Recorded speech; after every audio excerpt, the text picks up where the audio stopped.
رشتہ داری سے قطع تعلقی ہے تو اس رشتہ دار کے پاس جائے، کہے اللہ کے لیے بھائی مجھے معاف کر دو، مجھ سے غلطی ہو گئی تھی، میں نے جو آپ کو بڑے مجمع میں رسوا کیا، آپ کو میں نے گالیاں نکالی، آپ کی دل آزاری کی، تو اللہ کی رضا کے لیے معافی مانگنے آیا ہوں، مجھے معاف کر دو۔ یہ انسانیت ہے، یہ اسلام ہے۔ یہ کیا بات ہوئی کہ چھوٹی سی بات پر گولیاں چلے اور لوگوں کا قتل عام ہو اور ان کو قبروں میں اتار دیا جائے اور پھر کہا جائے کہ ہم دلیر لوگ ہیں، ہم بالکل 100% ٹھیک ہیں، اللہ کی عدالت میں ہم سے کوئی پوچھنے والا نہیں ہوگا۔ یہ غلط بات ہے۔ تو میرے عزیزوں، کسی سے رشتہ داری ٹوٹ گئی تو صلح کرنے کی کوشش کریں۔ اس دل میں اگر تکبر ہے، اس دل میں اگر بغض ہے، نفرت ہے، کینہ ہے، بغض ہے، اس دل کو اللہ کے لیے صاف کریں، وگرنہ یہ سینے مل بھی جائیں لیکن اندر اناد اور بغض اور تکبر ہو، یہ دل مل نہیں سکتے، یہ دل محبت میں آپس میں شیر و شکر نہیں ہو سکتے۔ اس لیے ہم عیدوں پر ملتے تو ہیں،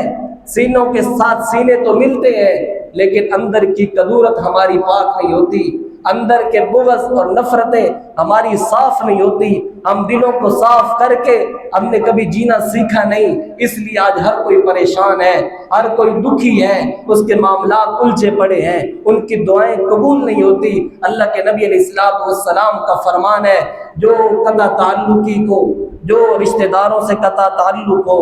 دوستوں سے قطع تعلق ہو، اختلافات کی بنیاد پر، لڑائی جھگڑوں کی بنیاد پر، نفرتوں کی بنیاد پر، فرمایا ان کی کوئی دعا اللہ کی بارگاہ میں شرف قبولیت اختیار نہیں کر سکتی، اس کا کوئی نیک عمل قبول ہی نہیں ہوتا۔ اور اللہ کے نبی کا فرمان ہے، پیر والے دن اور جمعرات کے دن اللہ کی بارگاہ میں اعمال نامے پیش کیے جاتے ہیں اور فرشتے کہتے ہیں، یا اللہ اس نے یہ نیکی بھی کی، اس نے یہ نیکی بھی کی، اس نے اتنی نمازیں بھی پڑھی، استغفار بھی کیا، توبہ بھی کرتا رہا، یہ معاملات بھی کرتا رہا، لیکن یا اللہ یہ فلاں اپنے رشتہ دار سے، فلاں اپنے دوست سے جھگڑا ہوا ہے، اس کا لڑائی ہوئی ہے، اس کے ساتھ یہ بولتا نہیں، اس کے بارے میں یہ اچھے جذبات نہیں رکھتا، اس کے بارے میں یہ دل میں کینہ اور ویر رکھتا ہے، تو کیا اعلان ہوتا ہے؟ فرمائے اس کے اعمال نامے کو اسی طرح بند رکھ دو، اس کی کوئی معافی نہیں ہے، اس کی کوئی بخشش نہیں ہے، جب تک کہ آپس میں صلح نہ کر لیں، جب تک کہ آپس میں معاملات ٹھیک نہ کر لیں۔ تو اس لیے میرے عزیزوں، ہم اپنے دلوں کو صاف کرنے والے بنیں، ہم اپنے دلوں کو پاک کرنے والے بنیں، معاملات میں نرمی لائیں۔ بھائی اختلافات ہو جاتے ہیں، اونچ نیچ انسانوں کے اندر ہی ہوتی ہے، معاف کرنے کے جذبے اپنے دلوں میں لائیں، اس محبت اور الفت اور مودت کے ساتھ زندگی گزارنے کے اصول بنائیں، اور پھر دیکھیں ہماری دعائیں کیسے اللہ کے عرش کے ساتھ ٹکراتی ہیں، ہمارے نیک اعمال اللہ کی بارگاہ میں کیسے شرف قبولیت اختیار کرتے ہیں۔ تو اس لیے کوئی لمبی چوڑی تقریر نہیں، کوئی واعظ و نصیحت نہیں، صرف ہم اپنے آپ سے مذاکرہ کر رہے ہیں کہ ہم اپنے دلوں کو صاف کرنے والے بنیں، اس دل سے نفرت کو نکالیں، اس دل سے یہ خرابیاں جو ہیں بغض کی صورت میں، حسد کی صورت میں، نفرت کی صورت میں، اناء اور تکبر انسان کو ویسے زیب ہی نہیں دیتی۔ تو اس لیے ہر خیر میں آگے بڑھنا، ہر خیر میں آگے بڑھنا، کبھی کبھی آنکھیں بند کر کے اس بات کو ضرور سوچنا، یار ایک دن آئے گا مجھے اسی طرح اس دنیا سے اٹھا کر قبر کی دہلیز میں اتار دیا جائے گا، قبر کی گہرائیوں میں اتار دیا جائے گا اور میری قبر کو بند کر دیا جائے گا، اور وہاں نہ مال ہے، نہ اسباب ہے، نہ دوست ہے، نہ ماں باپ ہے، نہ عزیز و اقارب ہے، نہ بہن بھائی ہے، نہ وہاں نہ موبائل، نہ انٹرنیٹ، نہ وہاں کوئی دنیا کی طاقت، سب کچھ ختم۔ اگر ہے تو وہاں صرف تیرے اور میرے اعمال ہوں گے۔ اس بات کو ذرا سوچیں تو صحیح، اس بات کو ذرا اپنے دل میں جگہ دیں تو صحیح، اپنے دماغ کی کھڑکی کھول کر اس بات کو ذرا اندر رکھیں تو صحیح، یار ایک دن آنے والا ہے جس دن صرف میرے قبر میں میرے اعمال کے سوا میرے پاس کچھ نہیں ہوگا۔ اگر اس دن اعمال خالی نکلے، اعمال بیکار نکلے، اعمال کل عدم قرار دیے گئے تو ہم اللہ کو کیا جواب دیں گے؟ ہم اللہ کی بارگاہ میں کیا حجت پیش کر سکیں گے؟ تو اس لیے اگر اللہ کی بارگاہ میں ہم کامیاب ہونا چاہتے ہیں تو ایک آسان اور حسین راستہ وہ جناب محمد الرسول اللہ صلی اللہ تعالی علیہ وسلم کی زندگی ہے۔ اس زندگی کو اپنانا، اس زندگی کو سیکھنا، اس زندگی کو سمجھنا، اور قرآن پاک کا ترجمہ، اور اس کو اگر زیادہ نہیں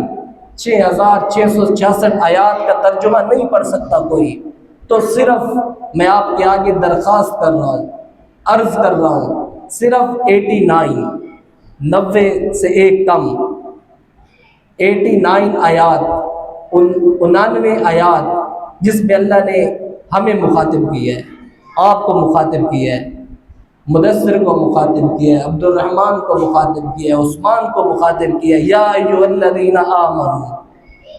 89 دفعہ اللہ نے قرآن میں انسانیت کو مخاطب کیا ہے، مومنوں کو مخاطب کیا ہے، مجھے اور آپ کو مخاطب کیا ہے۔ صرف ان آیات کا ترجمہ پڑھیں،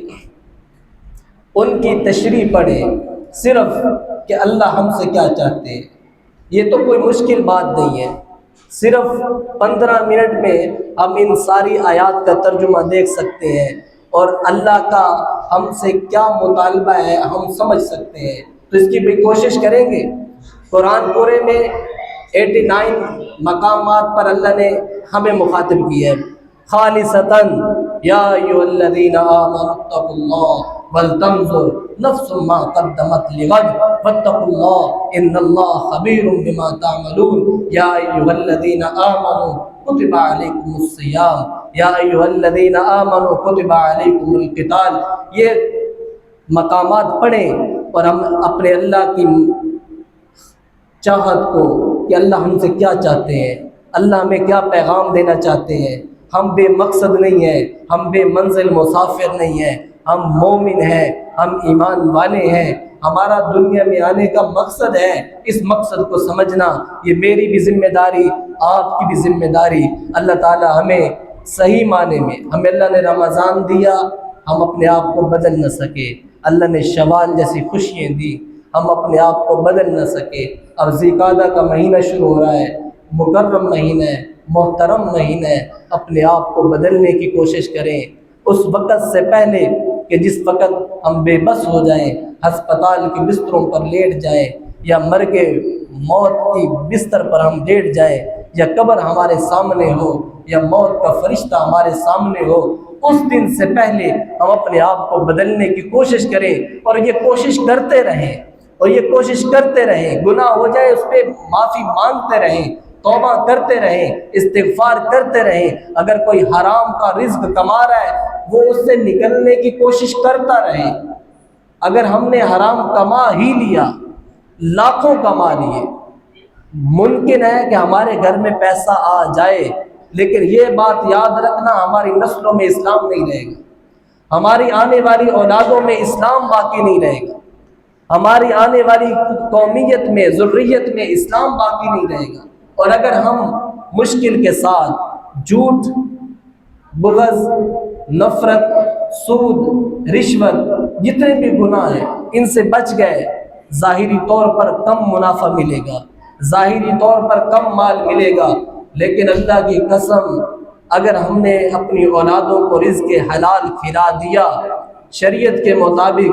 تو پھر ہماری اولادوں میں پھر نور الدین زنگی پیدا ہوں گے، پھر ہماری نسلوں میں نیک لوگ پیدا ہوں گے۔ اللہ تعالیٰ سے دعا ہے اللہ تعالیٰ ہمیں صحیح معنی میں مسلمان بننے کی توفیق نصیب فرمائے، اور اللہ تعالیٰ قرآن اور حدیث کے مطابق ہمیں زندگی گزارنے کی توفیق نصیب فرمائے۔